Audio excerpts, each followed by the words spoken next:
Hello and welcome to the eOrganic webinar on linking cover crops, plant pathogens, and disease control in organic tomatoes by Brian McSpadden Gardner of The Ohio State University.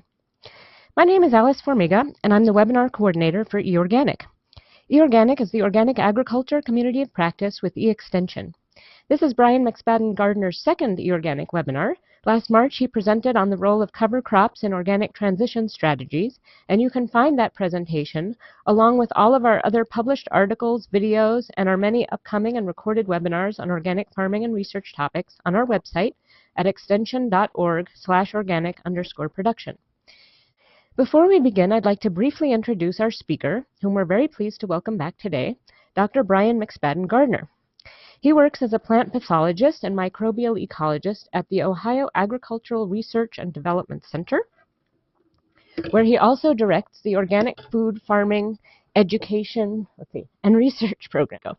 His research focus is on the influence of microorganisms on soil and plant health, particularly in organic systems. So this work that I'm about to tell you about is actually the conclusion of a multi-year study that was funded through the Farm Bill and the Organic Research and Extension Initiative.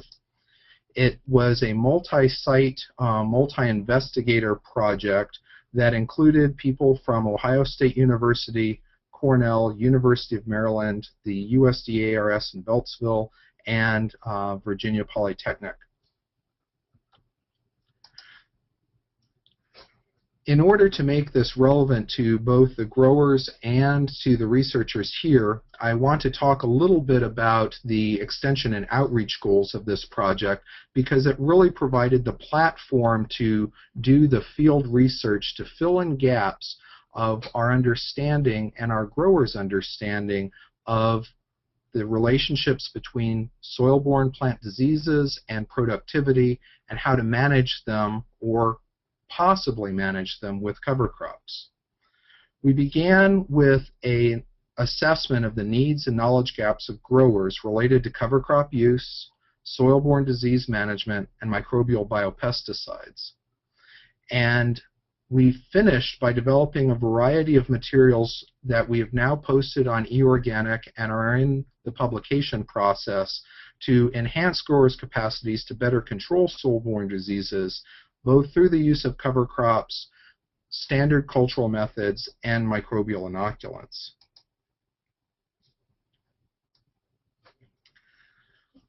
This is a very complicated slide, but it goes to the point of how we developed our surveys. We started with expert models where we got extension agents and researchers as well as key stakeholders from multiple states to identify what are the needs of organic vegetable farmers in their decision making with regards to soil-borne disease management. And each of these nodes, for which there are sub-nodes, basically are concepts that led to an appreciation of what was known on what still needed to be known in terms of science-based information by our clientele. In 2011, we initiated a grower survey. It was designed to quantify the knowledge base and identify gaps in growers' knowledge across the Midwest and the Northeast. The topical focus included cover crops, disease management, and inoculant as well as biopesticide use, and it consisted of 40 multiple choice and 10 open-ended questions. This survey was sent to over 300 organic growers in the North Central region that have been identified by both researchers and stakeholder certifying agencies as being engaged in organic vegetable production on sufficient acreage to generate the majority of their income. We had a fairly reasonable response rate. We had 93 respondents, and 71% of those self-identified as vegetable farmers only, with about 45% of those listing tomato as their major crop in acreage and or value. 57% listed tomato as the crop with the biggest disease problems, and because of this, the research that I'll show you in the second half of this talk is exclusively related to tomato disease management. So let me highlight some of the survey results. We don't have time for all of them, and as I mentioned before, the full analysis will be published probably in Plant Health Management in the coming year. Here we have a graph indicating the percent of the respondents and the relative importance of each of their topics in terms of their agreement as to what are major challenges that are facing them. What you should be looking for is the green bars, and the larger the green bars, the greater the percentage who either strongly or somewhat agreed with the idea. In this case, weed management, insect management, and disease management were the top 3 challenges reported by those who took the survey as their obstacles for managing their organic farm.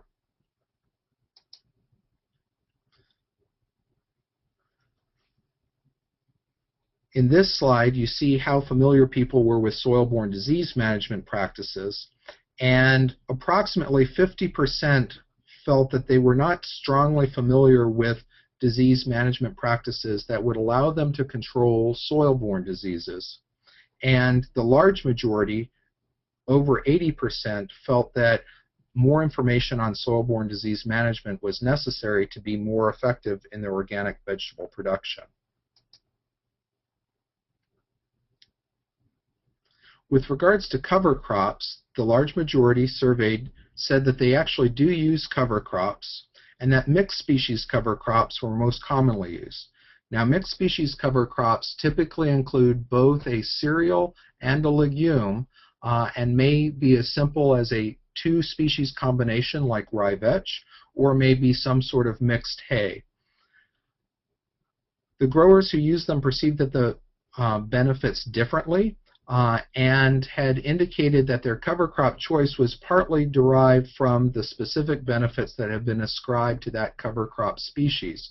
For example, those that were most interested in weed control often talked about the use of rye in their production to choke out other weeds that are problematic for them, or buckwheat for suppressing some of those weed species that are problematic for them in their location.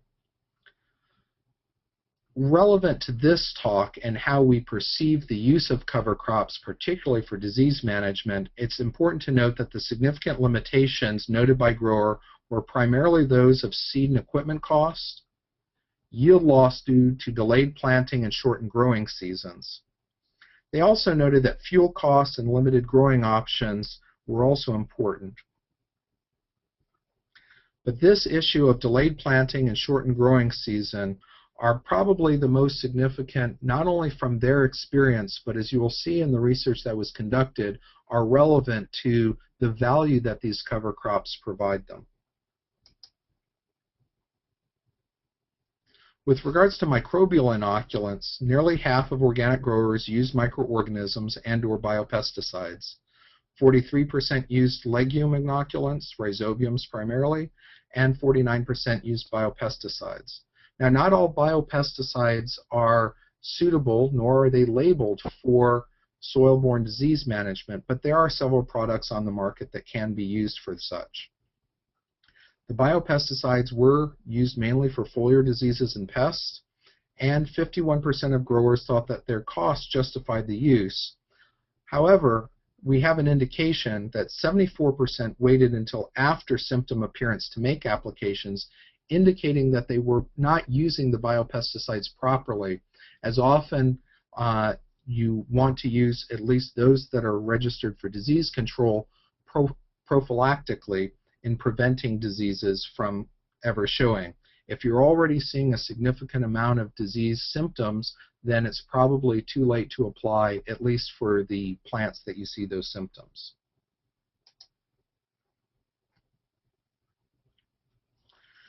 So we took that research and we scoured the literature to generate some new online fact sheets, and we presented workshops in a variety of locations. Most significantly, there's this webinar and the webinar that was presented last year, and a few of the fact sheets that you can find through eOrganic and eExtension. If you use mixed species cover crops or disease management and organic vegetable production as keywords, you'll be able to find them readily.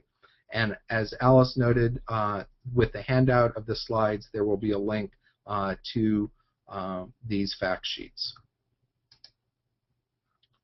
So let me turn now to the second part of my talk, which is where we're really talking about the research results from this 3-year multi-state study.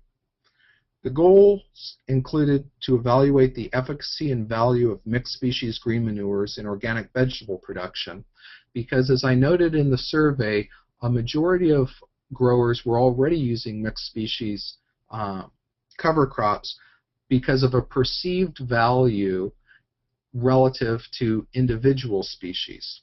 That perceived value has not been well documented or quantified, and it was this multi-state study that was aimed at trying to quantify the relative value of using mixed species cover crops, which often have a higher seed cost and a more complex management profile than single species cover crops.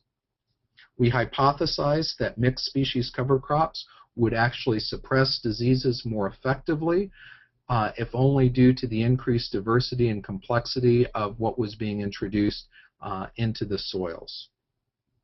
We also aim to characterize the linkages between microbial community structure and soil-borne disease suppression. It's been often reported that there is a weak but positive relationship between the amount of microbial activity and the amount of disease suppression that one can expect in one's cropping system. However, in well-rotated cropping systems, such as are required by the National Organic Program, there's often a fairly high level of microbial activity already present. And the linkage between structural components, which may be introduced or enhanced by particular cover crops, has not been previously investigated. And lastly, we wanted to evaluate mixed species cover crops as vehicles for delivering enhanced suppression by microbial biopesticides, where we inoculated these cover crops prior to plow-in with microorganisms that were known to be suppressive to soil-borne disease in hopes of seeing greater yields and reduced disease levels. The main treatments for these studies varied somewhat by location, but generally there was a no cover crop or a single and mixed cover crops followed by fresh market tomato cash crop. The different species that we looked at included rye, vetch, clover, tillage radish alone, and in combination with each other. We had 12 site years of data that I'll be presenting in this talk, though we have just completed our full 16 site year study, which extends over 3 years and 6 fields at the different locations. Whoops, let me go back. One. In our studies, we were looking at the response of soil fertility and organic matter to cover crop incorporation. As you would expect, when you plow in a cover crop, you at least temporarily build an organic matter content of the soil quite dramatically by a few %, but as the natural cycle of decomposition occurs, it settles back to only minimally enhanced levels of organic carbon in a soil. And for those of you who have not had experience with cover crops before, it is worth noting that if there has not been previous cover crop use or manure or compost addition, cover crops can be used to help build organic matter over time, though it is a fairly slow process for that buildup. The crop growth, yield, and disease levels were monitored at each of the locations. And then we also did some fancy microbiology and molecular biology to look at the pathogens that existed on the tomato roots, as well as the total fungal and bacterial populations that were contributing to the microflora of the plant. Now, one of the complications that we noted in this study is one that's experienced by a lot of growers, and that's cover crop establishment varied a lot by site and by year. In these pictures, we actually show a mixed species hay and a tillage radish late in the fall and later in the following spring with the level of establishment that you would ideally like to see prior to incorporation. The tillage radish is actually winter killed in the north central and northeastern United States, and you can see some remnants of the stems, but for the most part the entire shoot has disappeared by early spring. And this relatively clear soil will maintain itself for a month to 2 months prior to bed making or seed planting. Any of you who have questions about tillage radish specifically at the end, I'll be happy to address them. But the point what I'm trying to make with this slide is we did not see the ideal establishment at all locations in all years. We took this not as a argument against cover crops, but only a reminder of that reality that we had noted and that our stakeholders had noted previously about the difficulty in getting a good crop establishment on a regular basis, particularly when the fall weather is not cooperating or harvest of the previous cash crop is delayed.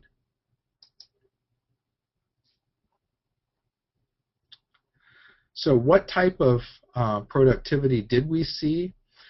This is a partial set of results. It is a very complicated table, but let me walk you through a couple of the standard observations.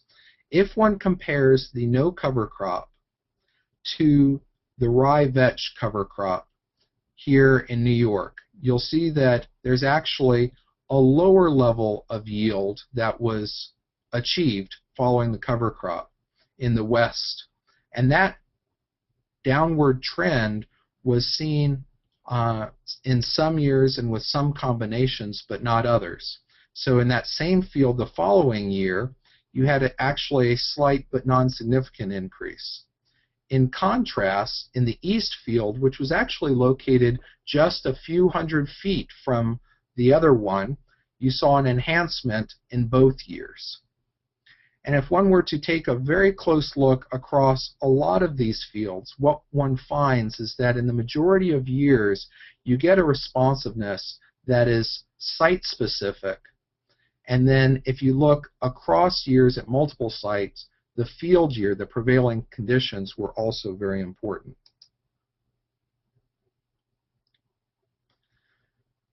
The summary of the 3-year results looks fairly similar to what I'm showing here of the 2-year results. We only have 12 site years here, but the proportions are roughly similar for the full 16 site years. That the question of whether or not cover crops had a significant impact on marketable yield was true by individual treatment in none of the tests. That means that there is no single cover crop that we can recommend as being something that can enhance yield of cash crop of tomatoes. That doesn't mean that we were unable to see an increase from time to time, but across the full site years, a single treatment. So across the variety of environmental conditions that you may expect to see at one location, or that a group of growers may expect to see at multiple locations, we cannot make a recommendation for a single cover crop. Now what we can see is a relationship where total biomass of the cover crop, whether one uses a single species or a mixed species, did have a significant impact 1/3 to 1/2 of the time. So again, in only about 1/3 of the site years can you expect a significant relationship between total yields and the amount of biomass that you incorporated. So how you incorporate your biomass and when you incorporate it becomes very important. Now I will point out that these 1/3 years means that the relationship was important, but I'm not saying whether or not it's negative or positive, because in fact in a minority of years it actually is a significant negative relationship, and in the majority of these 4 years it is a slightly positive relationship. Now we were particularly interested in the association with diseases, including foliar diseases that have a soil-borne origin, like early blight and septoria, but also the soil-borne diseases that are listed here. And again, you'll see that in a minority of the site years, the individual species treatments as well as the total biomass had a significant relationship. And we'll talk a little bit more about that on the next slide. For growers, the big take-home message is that your field, the particular characteristics of your location, was a more reliable predictor of cover crop performance than either the type of cover crop that you use or the total biomass. So what this means is that you will have to do an experiment on your field to get an idea if you're going to more or less consistently see a positive response to a particular cover crop. It was a somewhat disappointing result because one of the goals of having multi-site, multi-state tests is to see what global patterns are so that individual growers won't have to conduct those individual trials on their own farm. But in this case, the take-home message from this multi-year study was that, in fact, those site-specific variables that drive the relationship between soil-borne disease, productivity, and cover crop are very site-specific.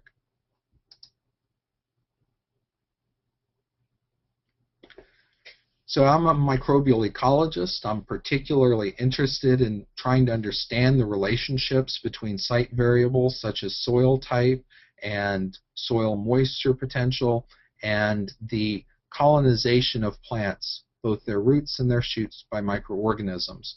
And the work that I'm going to show you here is the work of a PhD student, largely at Cornell University, Carly Summers, as well as a postdoc here at Ohio State Sun Young Park. Without going into too much of the details, because I know this is a mixed audience, I want to show you some example data which give us some take-home messages about the nature of soil-borne pathogens in organic farms on the roots of tomato.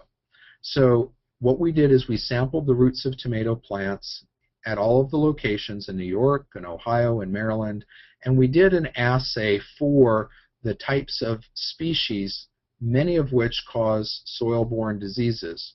Now, the particular assay used was a macroarray where Fusarium oxysporum and Alternaria alternata are species that include both pathogenic and non-pathogenic or weakly pathogenic isolates. So even though up to 30 or 40% of the root samples taken were colonized by these organisms, it's not entirely clear that they are in fact actively pathogenic. More precisely, though, as you look across locations and years, you see roughly 10 to 20% of the individual root samples tested having measurable levels of one or more soil-borne pathogens of tomato. And what that means is that even if you are doing all of the proper rotations and having fair soil management in terms of fertility, these largely were irrigated beds under plastic. So the cultural practices to minimize soil-borne disease development were maximized as much as we can culturally. And then, of course, we compared the different cover crop treatments against that background. But even under these good cultural management conditions, 20% roughly of all of the root samples harbored plant pathogens. What that tells us is that if one has the environmental conditions, too much water, the wrong temperature optima, not enough fertility, that is going to cause added plant stress. There's inoculum there that can create a significant disease pressure that would limit productivity, even under the best of organic conditions. The community profiling that we did looking at bacteria and fungi as a whole. That's what these total 16S and total ITS mean. These are markers for bacteria and markers for fungi. We have the ability to look at many different populations based on their size of the peaks on this profile. And what it really came down to was that across locations, there were not a lot of significant relationships between cover crops and the microorganisms present. That's to say that even though rye tastes different than vetch to a microorganism, if you plant them in different locations, different organisms are going to eat them up. The only pattern that we found repeatedly that was fairly strong, indicated by this S for significant, was the total amount of fungi that were associated with the tomato root samples. And so the significant relationships between the total amount of fungi that were colonizing the root and the individual cover crops, or the biomass that was incorporated, was strongest for the fungi. What that means is that as we add more organic matter in, we do get more decomposition, we do get more fungi growing and are active, but what that also brings along with it is a greater level of colonization of the actively growing tomato roots. This may or may not be a major yield limitation, but is something that people need to keep in mind when they think about soil microorganisms. There's sometimes a tendency within the microbial community to think that all soil microbiology is good and that more of it is better. And what this data indicate is that, in fact, while we don't have a significant amount of soil-borne disease development, what we do see is a significant level of colonization that gets enhanced by the introduction of organic matter, setting the stage for possibly greater disease pressure if those environmental conditions, such as temperature, moisture, and nutrients, that we have more limited control over, are less than ideal for the cash crop. We also looked at the relationship between microbial communities that were stimulated by the different cover crops and induced resistance. So a plant has an immune system, and that immune system is known to be induced by microorganisms. So the thinking goes that if you've incorporated organic matter into the soil, you've enriched for a community, that community can jump onto the roots, and some of them are going to tickle the roots in a way to elicit an immune response. And we can measure that immune response by challenging the leaves of the shoots with a particular pathogen. In this case, it was with the bacterial spot pathogen, Xanthomonas. The higher the level of the disease, the less that induction is important. So if one were to compare at these different locations the relationship between, say, radish and rye, you would see that there is a reduction between the use of the rye versus the radish. So the communities that were supported by the incorporation by the rye led to an induction that was less, or excuse me, that was an induction that was greater than that induced by those living in and around the radish. But what you really should see as you look across these locations is that there's a much larger location effect. In this field, we had a much lower level of disease, even though we inoculated on essentially the same day with the same inoculum, and these locations were not so far apart. So again, that field-specific effect seems to be much more important than the individual cover crop that was chosen, because indeed you'll see as you compare cover crops like mixed hay versus radish, and mixed hay versus radish, and mixed hay versus radish, that the relationships between which protects the plant more or less is not the same.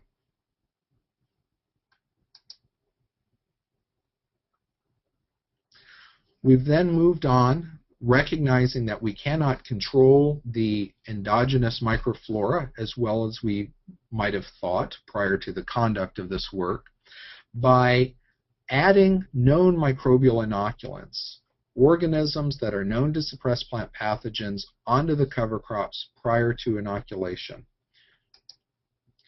And for those results, you will need to wait because that data analysis is still in progress. So let me summarize the work that has been done so far. We've seen a considerable year-to-year variation in field performance of any cover crop, whether it be a single or mixed species at each location.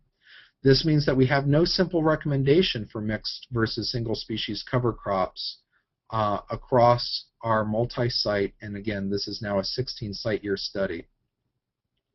The response of the organic tomato crop to cover crop additions is more dependent on timing of planting and incorporation and transplanting, as well as the site characteristics, than on the choice of cover crop. So our recommendation here is, for the various reasons for choosing a cover crop: weed control, disease control, erosion control. Those concerns related to erosion control and weed control are probably more important and more reliable than those for disease control.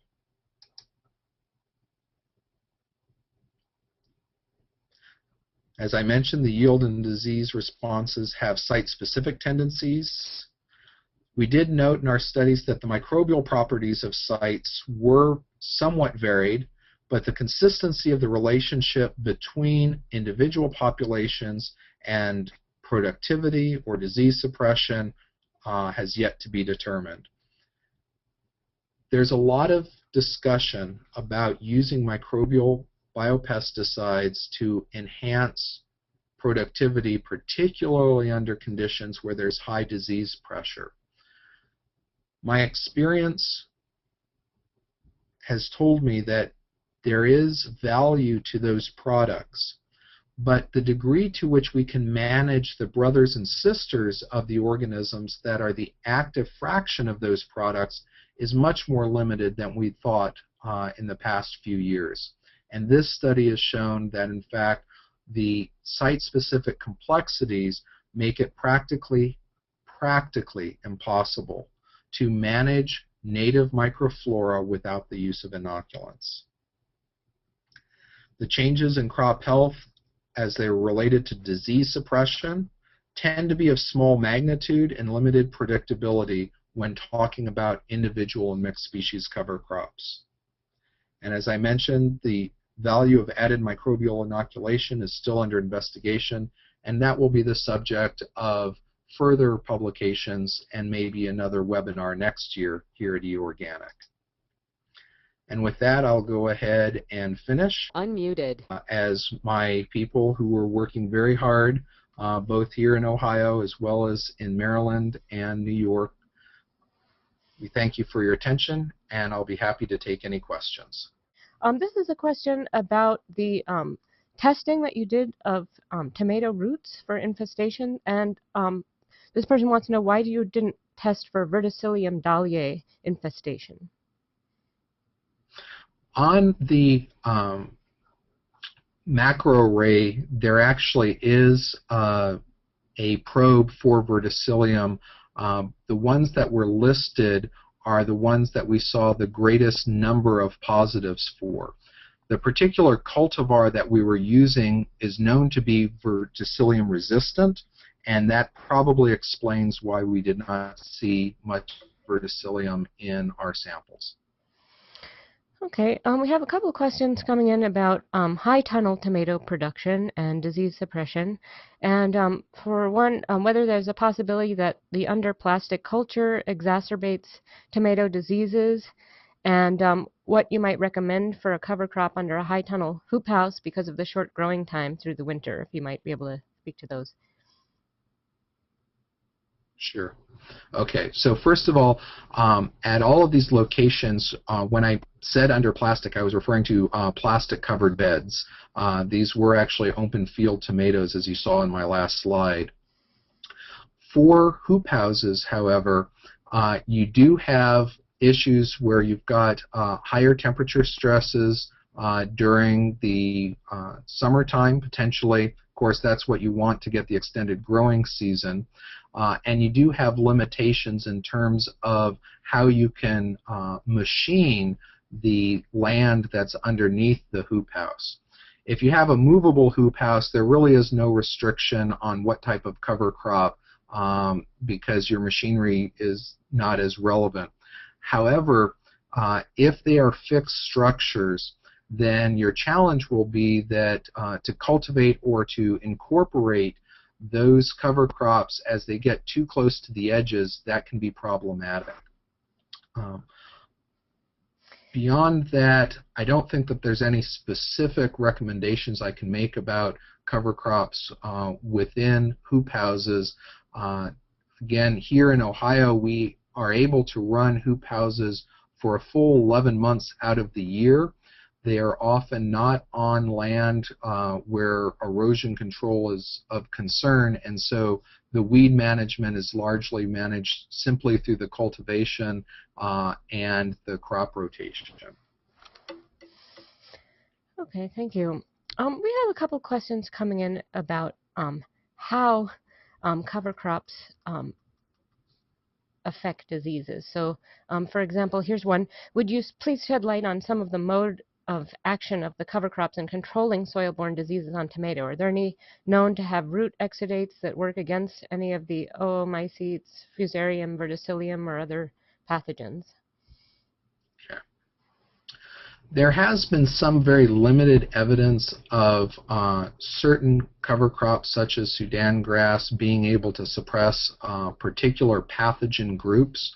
But as a general rule, what you need to recognize is that often that is driven by secondary chemistry, which is very labile, which means it doesn't hang around for a long time.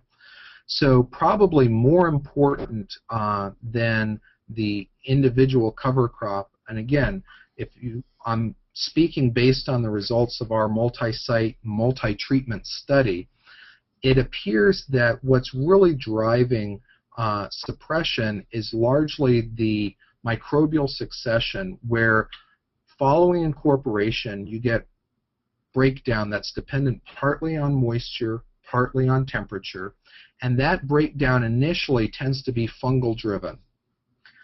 Subsequently, you get a flush of bacteria, which means that the balance between fungi and bacteria changes, and since most root pathogens are of a fungal or oomycete nature, that period where you get that second flush becomes the ideal for when you want to transplant. So one of the problems that we saw was that in certain locations, if we did the transplant too close to the date of incorporation, we actually saw a decrease in overall productivity, and that we ascribed really to hitting that decomposition point when it was primarily fungal dominated and therefore more likely to lead to more soil-borne pathogen pressure. That gave us a slower pickup for our transplants. They didn't grow quite as quickly, and because of the shortened growing season, they ended up yielding less by the end of the season. So as a general rule, the greater the amount of time that you can have between incorporation and transplant, the better off you'll be. If it's warmer and wetter, that time can be shrunk maybe to only 3 or 4 weeks, but if you can make it 4 to 8 weeks, you're probably going to be in a much safer zone with regards to preventing that added level of disease pressure that you get because of the initial decomposition of the cover crop. Okay, thank you. Do you expect that the results would be the same for other crops in addition to organic tomatoes? With regards to vegetable crops, I would predict that the results would be very similar, yes. With regards to grain crops, I'm not so sure. Okay. Here's a question about whether or not it's helpful to take tomato residue out of the field at the end of the season to decrease disease spread. Absolutely. Basic sanitation is one of those key cultural practices, particularly if you have seen any signs of foliar diseases such as late blight. You want to remove that residue and either put it into a different part of the field, or again, if you're incorporating, that's not so problematic if you have a long rotation. If you go 5 to 7 years, it is less problematic than if you're trying to plant tomato after tomato or tomato within a 3 or 4 year cropping scheme. Okay. What effect does cover crop coverage in spring have on soil temperatures?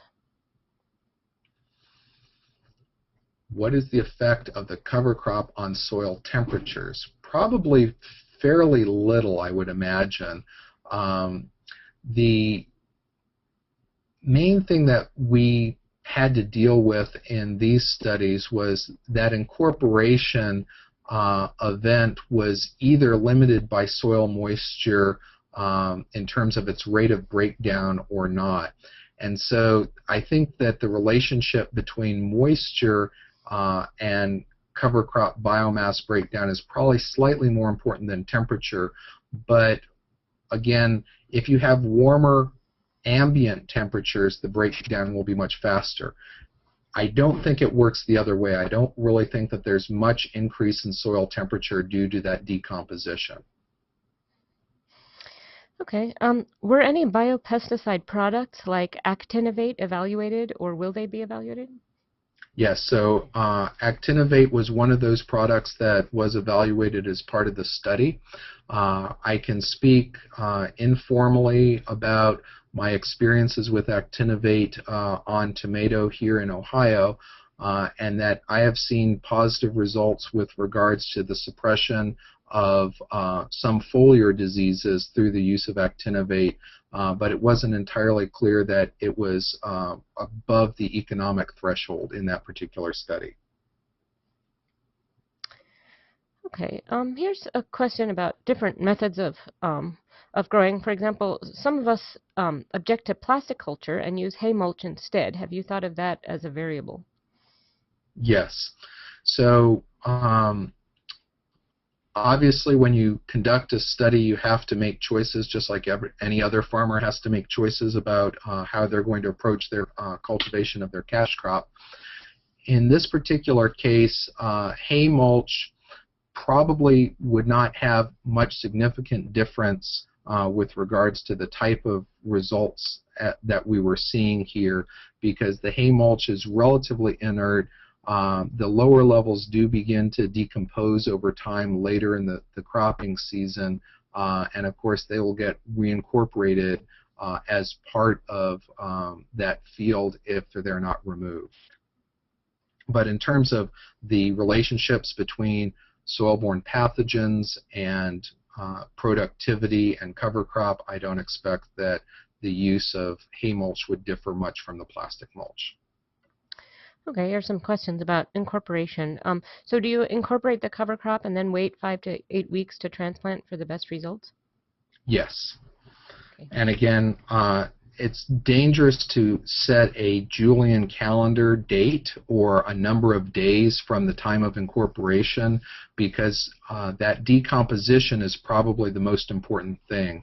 Recognize that if you have a really healthy stand of a cover crop, such as we had in most years of the rye, there will be some fungi already in that green material. And when you incorporate it, it begins to decompose. And so you get this bloom of fungi. Well, that growth is going to be dependent on the prevailing soil temperature, which is largely dependent on the amount of moisture in the prevailing air temperature. And so you've got moisture and air temperature, which really determines how long it takes. You should be able to, when you're making the beds, clearly not see large chunks of your cover crop. If you do, it's way too early. Okay, we have a request that you speak a little bit about soil nematodes. I would like to refer that to our collaborator, Susan Meyer. There was some work on soil-borne nematode suppression in this. That work was focused on sandy soils in Maryland, and what they saw was that there was some relationship to the amount of total pathogenic nematodes and the cover crops. But remember, that's only one location, though there were multiple site years there. They do show that there is some suppression, particularly with the rye-vetch combination, but how much of that is due to the mix and how much of it is due to the enhanced strength of the crop following the vetch, which provides a little extra nitrogen in the system, is not entirely clear. Okay, there's a question about whether some microorganisms, such as fungi, help outcompete pathogenic forms, either for resources or site-specific to root colonization. Yes, and that's actually one of the remarkable things that makes doing this type of work very complicated. Remember in that slide I mentioned that the Fusarium oxysporum and Alternaria alternata is one named species, but there are variants that are more pathogenic and others that are less. And actually, under certain environmental conditions, we've seen that some isolates of Fusarium oxysporum can be either pathogenic or beneficial, depending on the environment that the plant is experiencing. And so, yes, there is a lot of natural biocontrol. A lot of that fungal growth that goes into the roots that I mentioned that we were able to detect is largely those endophytes that probably are not actively pathogenic most of the time. The problem is, though, that it's very hard to assess the relationship between the amount of fungal colonization and the overall plant health, because sometimes you just get one very virulent isolate in the mix, and that can be enough to take down the plant. But most of the time, the relationship of more organic matter, more soil life does seem to hold, but as I mentioned in this study, it tends to be fairly weak. It is positive, but fairly weak. That's not to say that there isn't a lot of natural biological control, it's just that we're not able to manipulate it very well. Okay. A question about whether population assays for pathogens were done for each site-specific fields to establish potential baselines. Okay. So we didn't actually assay the soil, we only assayed the roots. And since it was a comparative study, we were just focusing on the incidents that we were able to see infection events on the roots themselves. So it's just a different way of approaching that question. Okay. Were these studies conducted under conventional tillage? How could conservation tillage change results? All right. So yes, they were all conducted under conventional tillage, which is necessary for the incorporation of the cover crops. Now, for some cover crops, there's a lot of interest in rolling and crimping as a way of killing the cover crop and leaving it on the surface. I would say, first of all, that anytime that you disturb the soil, you're going to change the rate at which the microflora go through this successional pattern that I mentioned. So going into a conservation tillage situation, I suspect that what goes on below ground is, again, that same sort of succession, first with the fungi dominating, then with the bacteria dominating.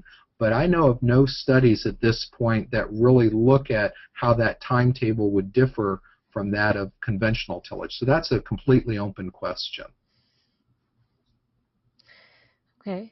Let's see. Let me go up a bit here because there's. Let's see. Is there any known report on some cover crops which could smother the soil-borne pathogens from the soil before planting the main crop? For instance, people use okra or some specific crops to reduce the nematodes. Could any of the cover crop species result in a similar effect? It might not be directly related to the specific work on tomato, but the questioner would like to hear your opinion. Right. So The tillage radish is a good example also, and a lot of the brassicas. Some people refer to as a natural fumigation event with the glucosinolate producing brassicas. There has been work where you have a high level of pathogen pressure that's endemic to that soil. Under those conditions, the use of brassica amendments has been shown. I know work specifically done in apple orchards that resulted in significant reductions in the amount of soil-borne disease potential. Again, though, those were situations where, at least in the apple orchards, you've got long-term culturing. In this case, it's not rotated very quickly, obviously, with a perennial tree crop. And so I think that those specific incorporation events, just like with the inoculations of microbial biopesticides, are probably most warranted where you already know that there is a high level of disease pressure present. Okay, so here's a request from a farmer to sum up. Are you saying cover crops are good at helping with organic production at a lower cost than other methods of increasing soil health and fertility? As an organic farmer in Canada, I've been using this method for the past 2 years. Okay. I think the way that I would sum up for growers is that when you consider how to improve soil health, you first have to ask yourself, are you at a good baseline already or not? And if the answer is no, let's say you have very low organic matter, then compost amendment to build both structure as well as fertility is probably highly warranted. Can you get to the same point, not with adding compost, but by adding cover crops? Yes, you can, but it'll take you a few years. With regards to the topic of this webinar, which was to link cover crops to soil-borne diseases and pathogens and crop health and productivity, I would say that there's no individual cover crop that I can recommend for a particular site for disease suppression, generally speaking. However, if you are going to use a cover crop, there are other reasons that are very good to be using cover crops, such as for disease suppression and for erosion control, that may supersede your need for disease management. So in that way, I would say that cover crops are still a very valuable tool in the toolbox for organic growers. Thanks to everyone for joining us today.